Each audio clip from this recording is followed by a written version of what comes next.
Got unwanted pests in your home or business? Call Get Rid Pest Control at 414-368-0696. State licensed and certified with over 20 years experience, Get Rid Pest Control guarantees their work in the removal of common household pests, including mice, rats, ants, roaches, spiders, centipedes, and bedbugs. Humane trapping and removal of larger pests as well. Unmarked vehicles available upon request. 24-hour emergency service available. Call Get Rid Pest Control today for your free estimate. 414-368-0696. If you got it, we'll get it.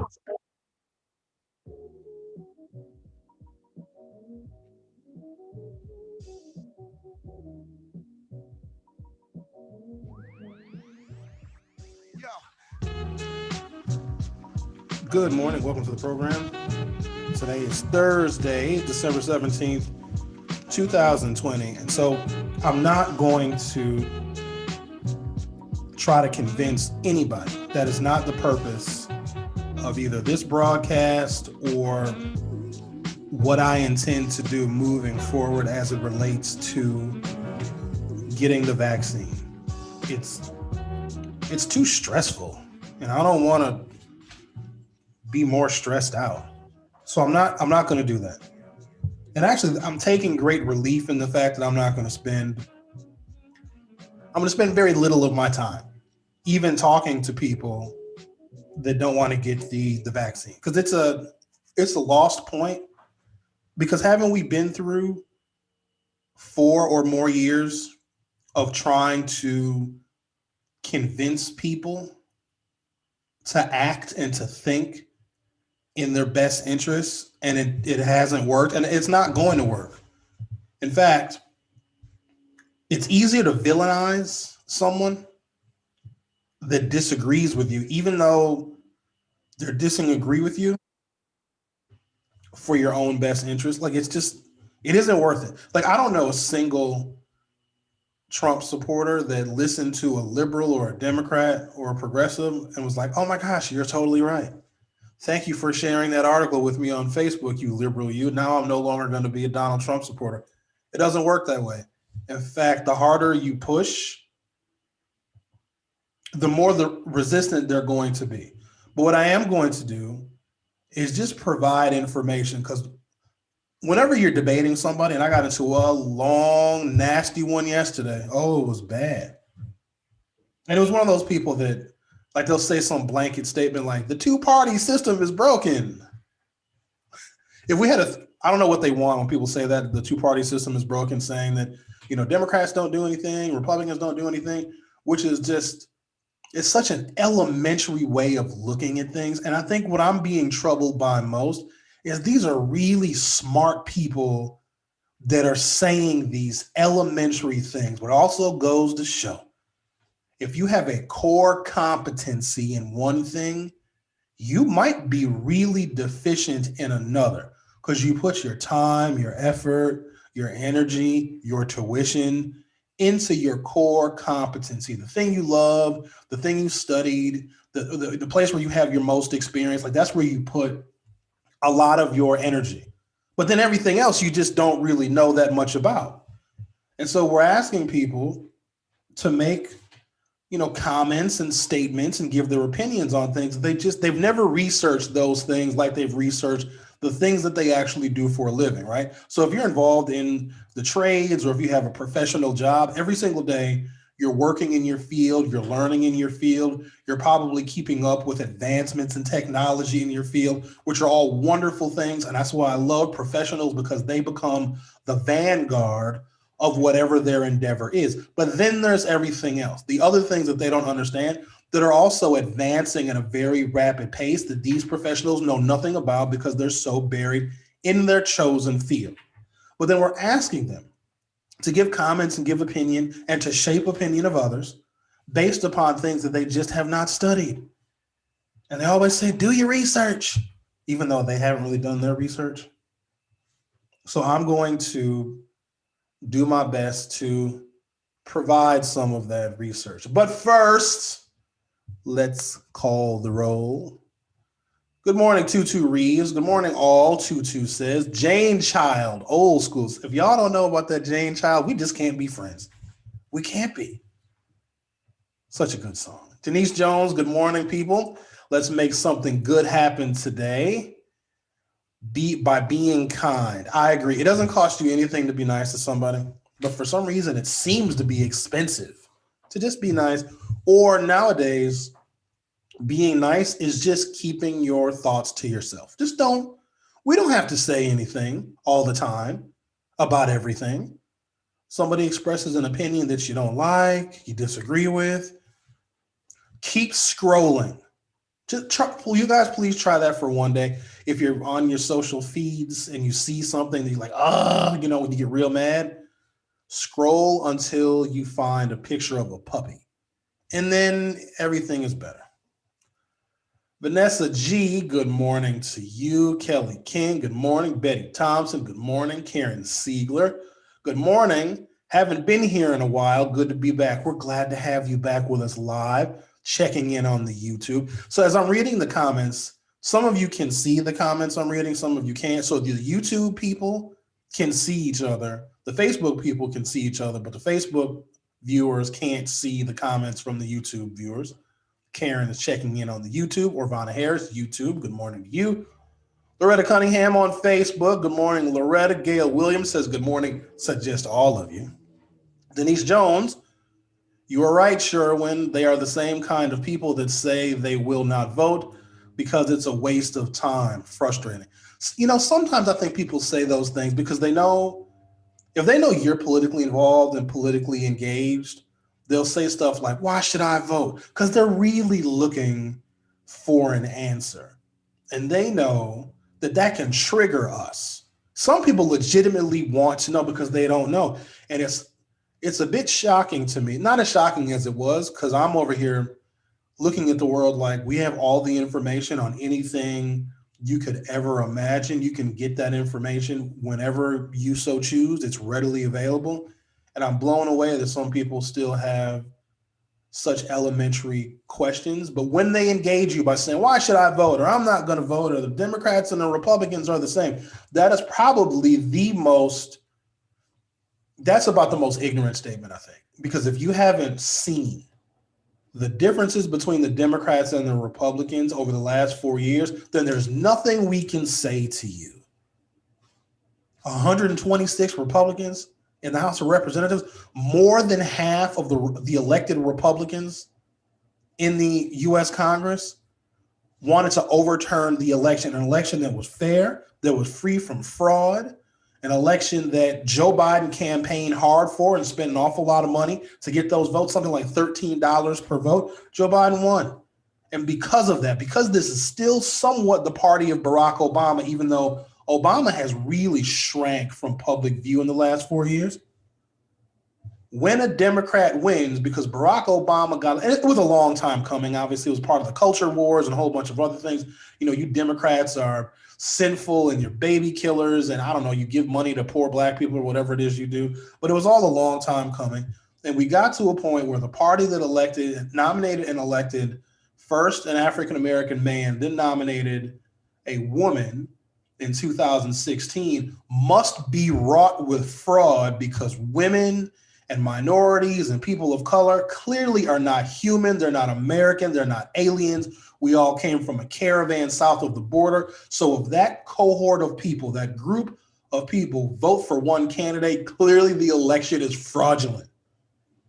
And so if somebody can't see the contrast between Democrats and Republicans now, don't even have a conversation with them. And if they don't see the difference between Democrats and Republicans now, definitely don't have a conversation with them about the vaccine, because you're really going to get your feelings hurt.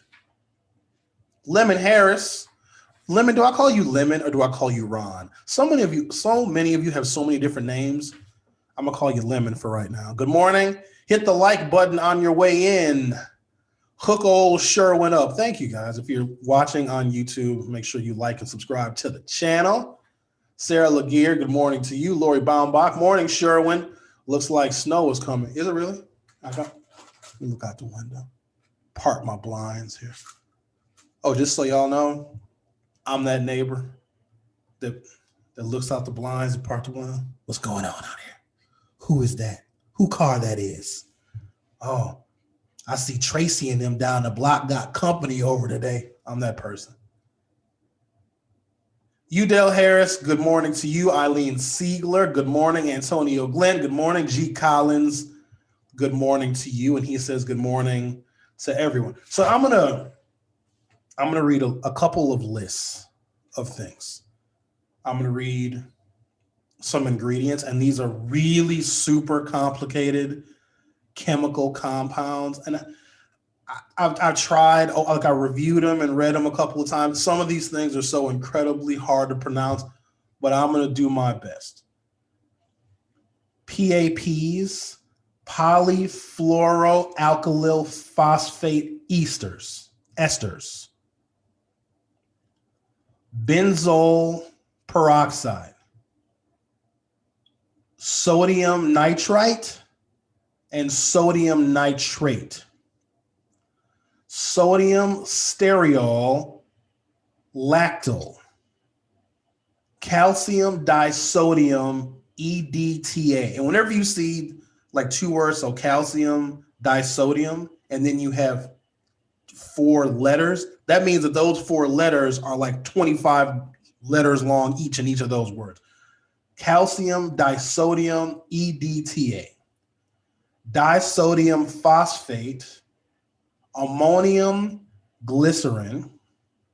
This one they just call PHIP, which is a chemical compound of 2-amino-1-methyl-6-phenyl limidazopyridine, benzoate preservatives. That's one list.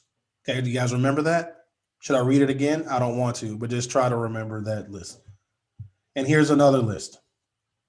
Lipids including 4-hydroxybutyl azanetyl diol, bishexane 6,1-dishexyl decantanoate, polyethylene glycol, ditetracyclamide, disterol SN glycero, phosphocholine and cholesterol, potassium chloride, monobasic potassium phosphate, sodium chloride, dibasic sodium phosphate dehydrate, and sucrose. Of those 2 lists, I read the list of what is in the Pfizer vaccine, one of those. And then I read a list of what is in common fast food items. Do you know which one is which? One list that I read are in items that millions of Americans eat every single day. In processed food, in fast food, and food you get delivered with the Uber Eats and the Postmates and the DoorDash and the other places you get your food from on your phone. I'm going to read the list again. I'm going to struggle through it because I want you guys to actually answer the question. Of the 2 lists, one is what's in the vaccine. The other is what's in common, like not just fast food, but processed food, frozen food that we consume daily. You're not consuming the vaccine daily. You're going to get a shot, then a couple weeks later, you're going to get another shot. These other chemicals are not only consumed by millions of Americans every single day, they are starting to add up and compound themselves in our body. They're being stored in our liver. They're being stored in our small intestines. They are flowing through our bloodstream. They are clogging our arteries. One list is in stuff you eat every single day. Another list is in the vaccine. I'm going to read them again. I'm going to struggle through it because I love y'all just that much. Lord have mercy. Polyfluoral alkyl phosphate esters, benzoyl peroxide, sodium nitrate and sodium nitrite, sodium saritol lactate. That's not lactate. Lactolate. So calcium disodium EDTA, disodium phosphate, ammonium glycerin, and then PHIP, which is 2 amino acids, 1 methyl, 6 phenyl, limidazopyridines, and benzoate preservatives. That's a list of what is in, a common list of what's in fast food. Here's what's in the vaccine. Messenger RNA, lipids, including 4-hydroxybutylazenyl. I'm not even going to try to say the rest of that. Bishexane 6,1 bis 2 hexyl decantanoate, polyethylene glycol, ditetracyclamide, diceterol esen glycero, phosphocholine, and cholesterol. Potassium chloride, monobasic potassium phosphate, sodium chloride, dibasic sodium phosphate dehydrate. And then the last thing is sucrose. That's what's in the vaccine. Basically, what's in the vaccine, besides the messenger RNA, is fat, sugar, and salt. What's in fast food is dramatically worse, and we consume it more often. And here's the thing. I just wish that we were more consistent. If people are very concerned about chemicals, as we should be, and what's the one that they put on the food? Roundup. There's a chemical in Roundup. You guys, what's it called? Somebody knows it. That like it's really bad because they spray it on the food and it's resistant to pesticides or resistant to bugs. It's something. It's real bad for you, but it makes the food grow so you can go to Pick and Save and buy stuff. If we're concerned about chemicals, then be concerned about all of them. If the people who are against the vaccine because of the chemicals that are in it, or I'm not sure what it is. It's either the chemicals that are in it or what it's going to do to you. It's going to make us turn into zombies that eat cannibal sandwich. Maybe that's why people eat cannibal sandwiches, because they've been vaccinated. But it's not like the people who are against the vaccine are eating organic. So like, why pick and choose which chemicals you're going to be anti? Clearly, there's an interesting list of combinations of chemical compounds in both preserved foods, food preservatives, fast food, and restaurant food. That is a much more dangerous list. And I say that because a lot of those things have been proven to be carcinogenic. Like, we know that if you consume a certain amount of particular types of chemical compounds, you're going to get cancer. If you have the genetic markers already in your family for cancer, then you can add to the precipitous increase of the likelihood that you're going to get cancer based upon things that we consume every single day. But some of those anti-vaxxer people that are anti-chemicals don't improve their diet. So it's this selective outrage that we get, but it also goes back to just a fear and an ignorance of medical procedures. And there's some history in the African-American community, which I tried to clear up a couple of days ago by going through the Tuskegee Institute. Literally did no good and changed no minds whatsoever. But I think it is necessary to get more details in some of the, historic facts that we oftentimes have simply overlooked. We have more commentary. Oh, Sarah Laguerre said, good pronunciation so far. Sarah, I butchered that stuff. It's so hard. And then there's like numbers and dashes and other stuff. Lemon Harris says, Facebook forced me to use my government name. Only bill collectors call me Lemon. The world knows me as Ronnie Starr. Shout out to you, Ronnie Starr. By the way, he says, I volunteer to be the first to take the COVID vaccine at the nursing home I work at. Well, I think that's wonderful. So we're going to watch you, Ronnie Starr, and see if you grow an extra face. Because isn't that one of the side effects of getting the vaccine? You'll have two faces. I mean, some of y'all have two faces already.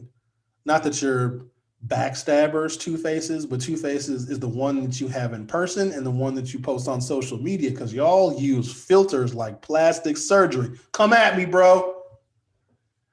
Lori Baumbach, sucrose is a sweetener.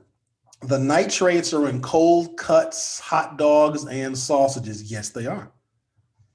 Oh, Melissa. Good morning. Today's guest for the big announcement, narrating public service announcements, encouraging people to get the COVID-19 vaccine. I like your mashup of Food Inc. and anti-vaxxer myth busting. Thank you, Melissa. I'm making the announcement on Monday. I know it was a long time coming, but Monday I am, barring major tragedy, I'm going to be making the announcement on Monday. When I first said I had a big announcement on December 7th, I was a little bit premature because I thought that I would have the ability to make the announcement on my behalf. Clearly not the case. Some other things had to happen. Some other pieces had to fall in line. And then COVID has just slowed everything down. Nothing is going according to plan.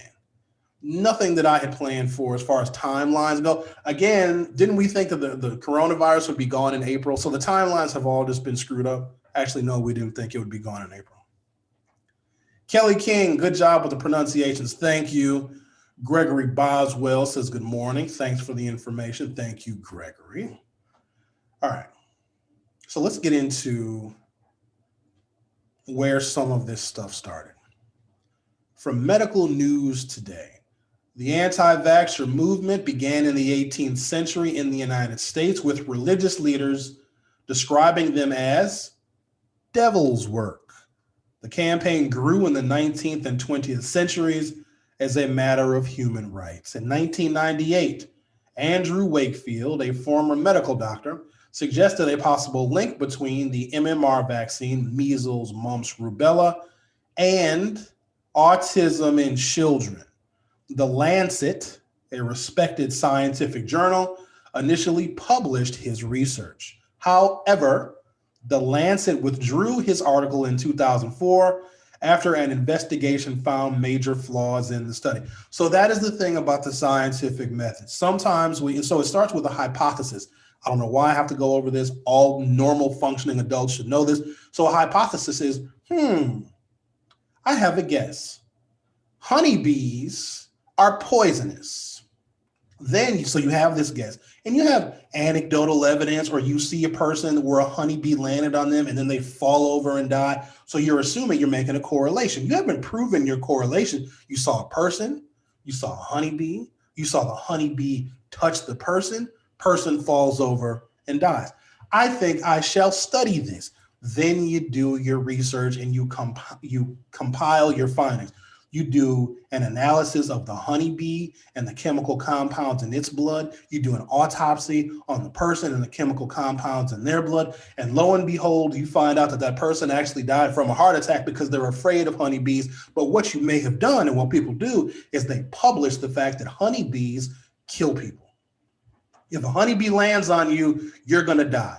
And if somebody hears that, and if it's from someone who they believe is a scientist, they have a bunch of letters behind their name or a DR in front of their name, you don't even have to thoroughly vet the information, because the internet allows you to release nonsense immediately.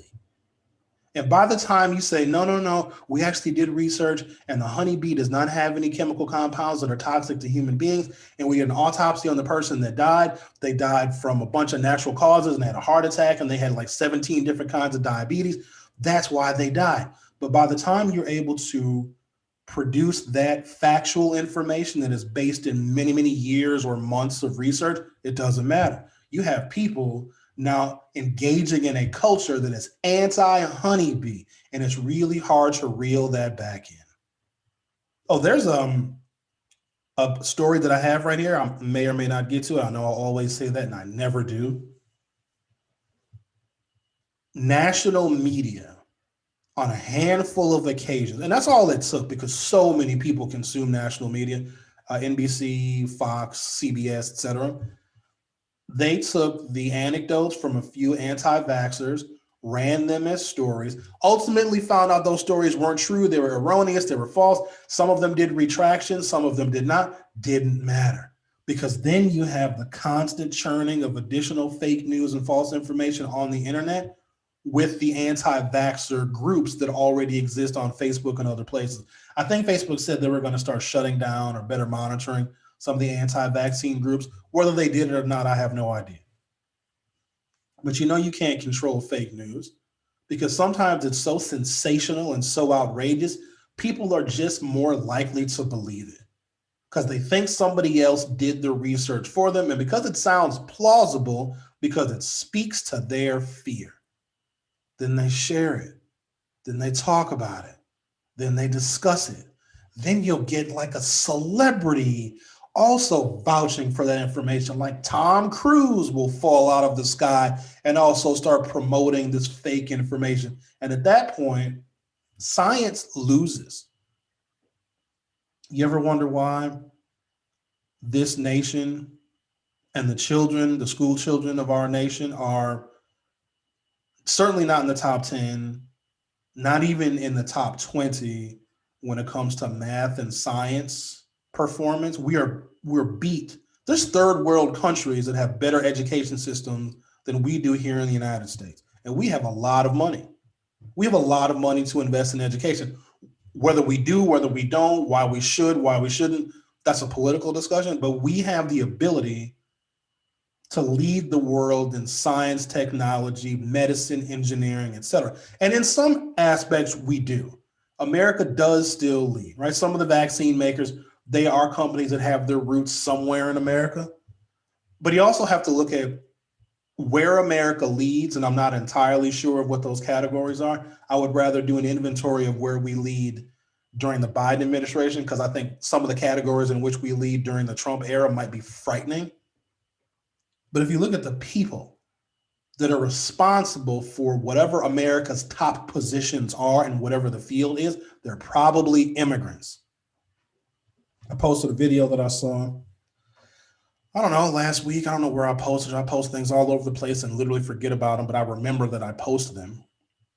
And there's a scientist that said, immigrants are the reason why America has not completely collapsed, because we are not producing enough mathematicians, scientists, and engineers here in this country. There's a particular type of visa where we allow the best and the brightest from other nations to come to the United States to help aid in technological and scientific advancements. And then there's another visa where we let rich people come over. I think that's the EB1, where if you're rich or if you buy a certain amount of property or invest a certain amount of money in America, they fast track a visa for you and your whole family because we want to attract foreign investment in this country. If it wasn't for those immigration loopholes, the United States would just literally collapse on itself. A British medical journal investigation later found that Mr. Wakefield guilty of deliberate fraud, as a ruling deemed that he and his research team had picked and chose data that suited their case while falsifying facts in their vaccine studies. The United Kingdom's General Medical Council revoked Mr. Wakefield's medical license, declaring that he abused a position of trust and acted unethically to provoke a dishonest and callous controversy. This is where the MMR, measles, mumps, rubella vaccine causes autism. So people don't know this guy lost his license and he was totally banished from the field. Doesn't matter. You still have people to this day, right now, it's 2020, almost 2021, saying that the MMR vaccine causes autism. Despite this, the scandal led to a drop in MMR vaccinations that remain today. there is still zero scientific study showing a link between MMR and autism. A systematic review of the topic in 2020 included more than 23 million children from 138 different research studies. The team found that MMR vaccinations prevented infections in children and did not increase the risk of autism or encephalitis. Let me read that again. A systematic review of the topic in 2020 included more than 23 million children from 138 different studies. The team found that MMR vaccinations prevented infections in children and did not increase the risk of autism or encephalitis. But that, in which I just read 2 times, will never go viral. Never. Eileen Seeger says the H-1B visa is technical. Worker visa 0-1 is extraordinary ability. The EB-5 is an investor visa. You got an immigrant, I got an answer. Thank you, Eileen. That's somebody is quick with their Google fingers. But yeah, it's because of the best and the brightest that may be citizens of other countries. And the other thing is, and this was a couple of years ago, 2018, I think, the incoming freshman class. So I would argue the most prestigious university in all the world, or certainly one of them, is Harvard University. And I say that because one of the most significant moments in my family's history came when my first cousin, James Terrence Patterson, graduated from Harvard University. And like our whole family went to Boston. We went to Cambridge for a whole week because it was such a monumental event for us.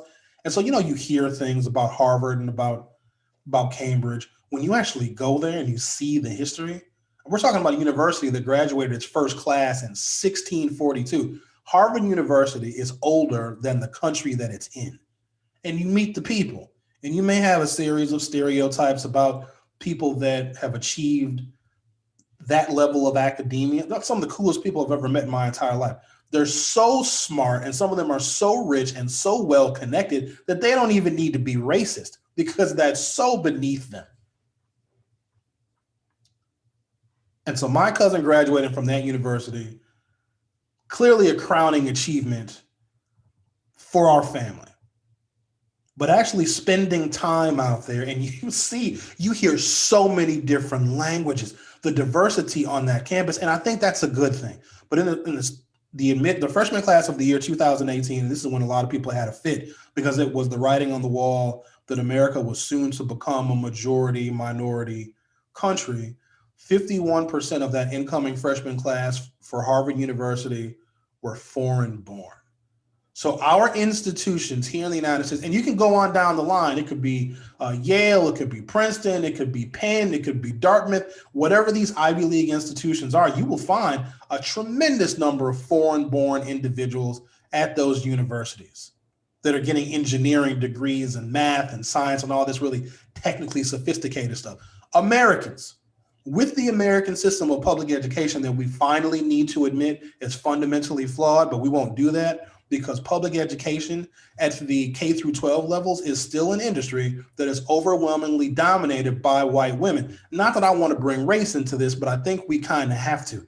And there's a way in which we infantilize white women to where they can never do anything wrong because they're just damsels in distress and they just want to help and they don't want to hurt anybody. I know I'm being a little bit stereotypical, but not really, because if you want a bill, you want a law with very little research and congressional oversight and very little scrutiny, let a white woman lose their child in some horrific accident or some medical experiment gone wrong. That white woman will testify, she'll cry her tears, and a bill will pass and forever be named after that white woman and or their child.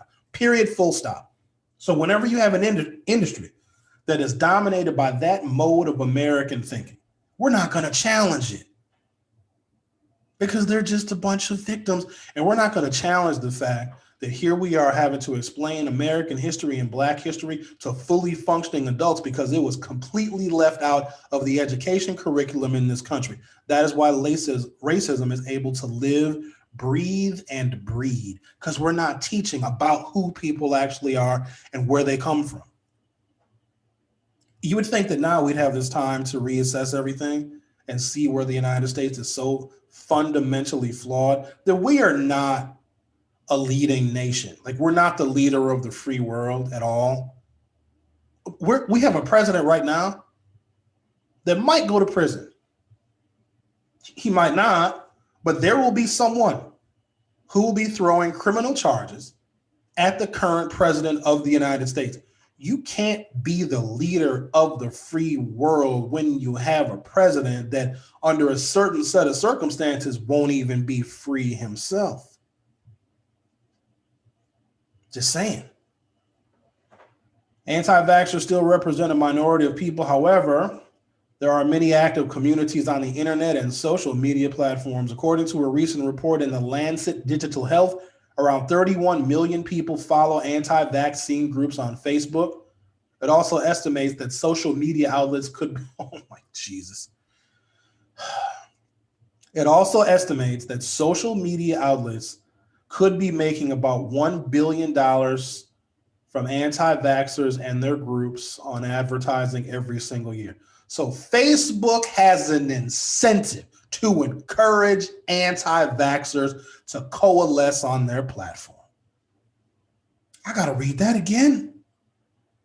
It also estimates that social media outlets could be making about $1 billion from advertising every year. Facebook and other social media platforms regularly receive criticism for the extent of misinformation spreading within these communities. Not only is Facebook in the ultimate driver's seat, it's such an advantageous position where people want to spread false information and they want to spend money to spread it even further. Facebook has an incentive to continue to spread false information. Because if I have a pro-vaccine Facebook group, which technically the forum is, Facebook ain't making no money off that. Because it would be fruitless for me to advertise common sense. You need to spend money when the information you are spreading is categorically false or dangerous. If something is false, misleading, and dangerous, you need to advertise to get more people involved. Remember a long time ago when cigarette companies used to spend a bunch of money on advertising? You couldn't go hardly anywhere without seeing a Newport Pleasure billboard or a sign in a gas station or a liquor store advertising cigarettes, because they were dangerous, they caused cancer, and everything was misleading about what they used to say about cigarettes. They had to advertise. If you have something fake, false, harmful, and detrimental, you need to advertise. The World Health Organization highlights 6 common misconceptions about vaccines. 1, diseases were already declining before the invention of vaccines due to improvements in hygiene and sanitation. False. Most people who get diseases are already vaccinated. False. Some batches of vaccines are safer than others. False. Vaccines cause many harmful side effects and illnesses. The diseases that vaccines prevent are no longer prevalent, so there is no need for vaccines. Figgity, false. Giving children multiple vaccines at once increases the risk of harmful side effects. False. The World Health Organization has outlined comprehensive responses to each of these misconceptions, providing evidence to the contrary. I'm not going to read it because you probably won't read it either. Neither will the anti-vaxxers, so why would I waste my time? Where's this one from NBC News? Get to that in a second. There we go. Anti-vaccination groups target local media after social media crackdown. So this is what is extremely hard to compete with, because just as an example, and I don't know how many impressions they get, how many people actually view the information, but I've done advertising on Facebook, and it is surprisingly effective and efficient because the things that people put on their Facebook profiles, because they're telling the world about themselves. You'll put your age, where you're from, where you grew up, what you do for a living, the schools that you went to. You may check in at different places. And I'm sure you've noticed this. If you do a little online shopping and then you come back to Facebook, you will literally see banner ads for the products that you were just searching for on Amazon. And so, what we are doing every time we log into Facebook, even the time of day that we're logging in, the amount of times we're logging in, what we're doing, who we talk to, what we click on, our own page, when we click on other people's pages, they are forming this incredibly detailed and accurate profile of a human being. If you think about all the different things that you've seen and experienced and different moods you've been in, and your social media activity can correlate with how you're feeling, especially during the quarantine days, the social media that we use for information and for humor and to share memes and to keep in touch with friends and family, etc., is extremely indicative of who we are as people. So just over the last year, and every time we click and every time we log in, we are adding to the details that they already know. A few years ago, Facebook made it available for you to download all the information that they had. So there was a bunch of congressional hearings, and Facebook was found to be in contempt under a whole bunch of different anti-privacy acts, whole bunch of things. But when we sign up for these social media accounts, we're waiving our rights to privacy.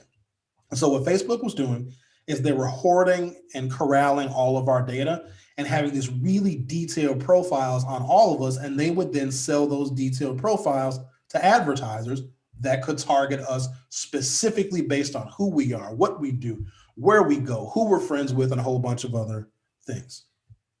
So I downloaded my profile because it said that, we are now going to it doesn't change anything. Like Facebook still has all this personal information about me, but it allowed me to view what they had on me. And you can still do it. Like, I don't know how far it's buried on the Facebook website, but you got to really, really search for it. But you can get my data or download my data. It's something like that. They had every instant message I ever sent and I ever received. Everything. And all of that information is available for sale. And I don't know how we can compete with that. Because if you have anti-vaxxer Facebook groups that are bringing in $1 billion worth of revenue, and that's just an estimate, it can be tremendously more than that. But then you have national news also running and rerunning these stories that are completely false and concocted by anti-vaxxers.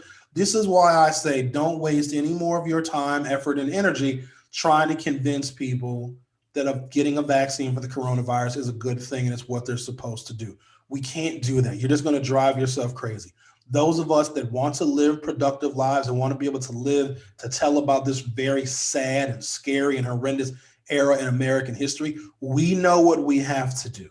If somebody legitimately asks us and they're not trying to troll us, they want to know, is it safe? Should they get it? I guess we should do our best to try and explain to them, but also combat some of the misinformation that they have been consuming for a very, very long time.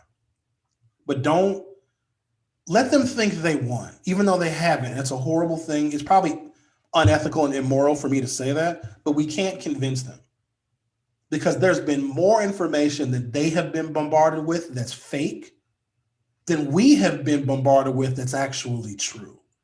And so just that makes us ill-prepared to have a reasonable debate with these individuals because they've just been drowned in it.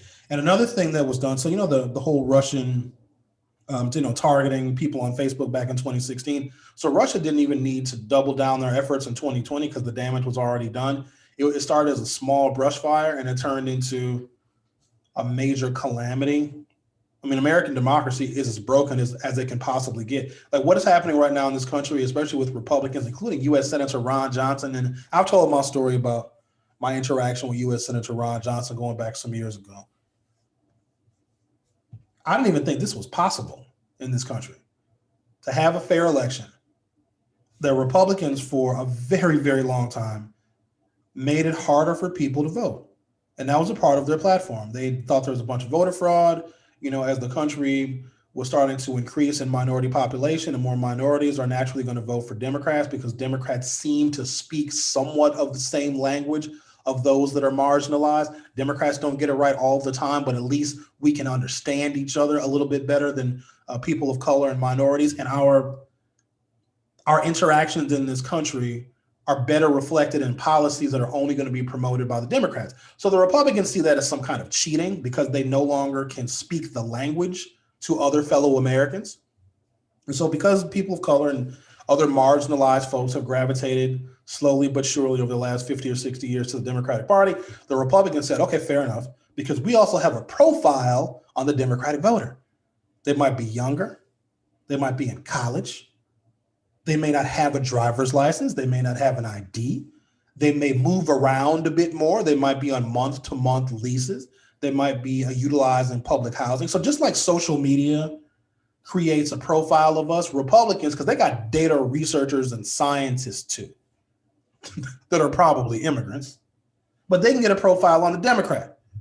And because they get a profile on the Democrat, and it's not accurate, right? Because anybody can vote for any Democrat or any Republican at any one point in time. But they try to get these big scientific guesses on who the Democrats are. And they will fashion policies based on the profile that they put together and what they think a Democrat is in order to make it more difficult for any percentage of those who would vote for a Democrat, make it more difficult for them to vote. And they said voter ID is a wonderful thing. Making sure that somebody lives in the same address for 28 days before an election. In some places it's longer than that, because that can address the people that might be living month-to-month leases, might move around a lot. If people are in poverty, chances are they don't have a lot of stability at the same address.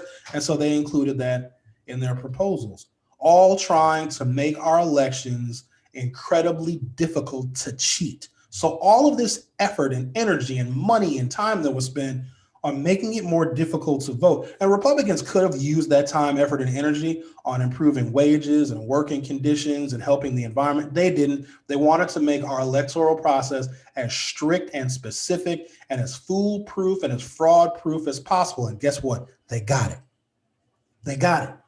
We have an election system in this country that is so goddamn hard to cheat. It's virtually impossible. And when people do vote twice or they make these mistakes, it's either human error or we catch them immediately.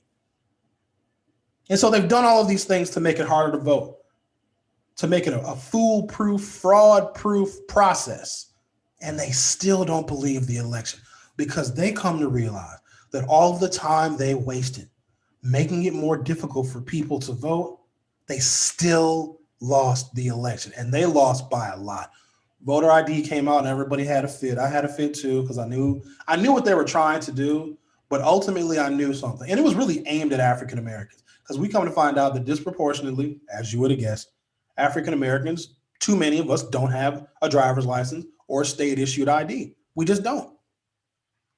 And so we saw the racial overtones of voter ID. And I think a lot of Democrats, liberals and progressives, a lot of white folks that are Democrats saw this as their chances of getting their ultimate liberal, progressive, Democratic candidates elected because what Republicans were doing that negatively impacted African Americans when we vote, going after voter ID. But also know this about our community, that a lot of good, decent, progressive, liberal white folks that actually believe in the suffrage of African Americans and other disenfranchised people.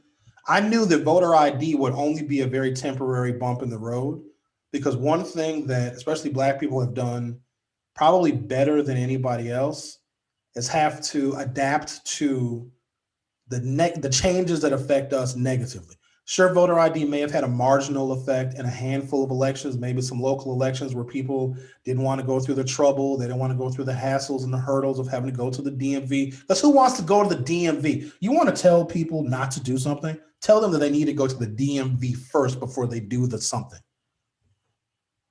But I knew that we would persevere and that there really isn't a law that anyone can put in place that we won't find a way to persevere either around or through. They even tried with Jim Crow. So we boycotted the buses and we integrated transportation. There's a whole bunch of different things and tools and tricks that we have used to circumvent the oppression that has always been thrown at us. This one appears in NBC News. Friday night's newscast on WFXG TV in Augusta, Georgia, a Fox affiliate, surprise, surprise, featured some exciting news. The Charlie Norwood VA Medical Center in the city would be among the first Veterans Affairs locations to receive initial doses of the Pfizer BioNTech COVID-19 vaccine. Shots would be in arms this week, but then the story quickly pivoted to a small group of, quote, concerned mothers holding large black and red signs outside the hospital with messages familiar to people who have followed the anti-vaccination movement and its dangerously misleading position. One young girl held up a sign with a message long since discredited by medical experts saying vaccines can cause injury and death. A woman interviewed for the segment falsely claimed the vaccine's ingredients were unknown and that its makers, quote, skipped over steps in its trial. The station's website also featured the segment, adding a directive to readers to find out more about the, quote, known and unknown risks of the vaccine, and a single link that took users to an error page. The station had provided the kind of platform that public health professionals and misinformation experts dread. Quote, this is the problem of information laundering, said Whitney Phillips, an assistant professor of communication and rhetorical studies at Syracuse, who studies media manipulation. If you make a harmful position sound reasonable, then more people who would otherwise not be inclined to believe it might be willing to look at an issue with two sides. WFXG's news director, David Williams, declined to comment. With online platforms such as Facebook and YouTube cracking down on misinformation around COVID-19 vaccines, some anti-vaccination activists are pivoting to sparsely attended real-world events and looking to local news outlets to amplify their message and give them a chance to raise money through donations. That tactic, known to experts as information laundering, appears to be gaining some traction.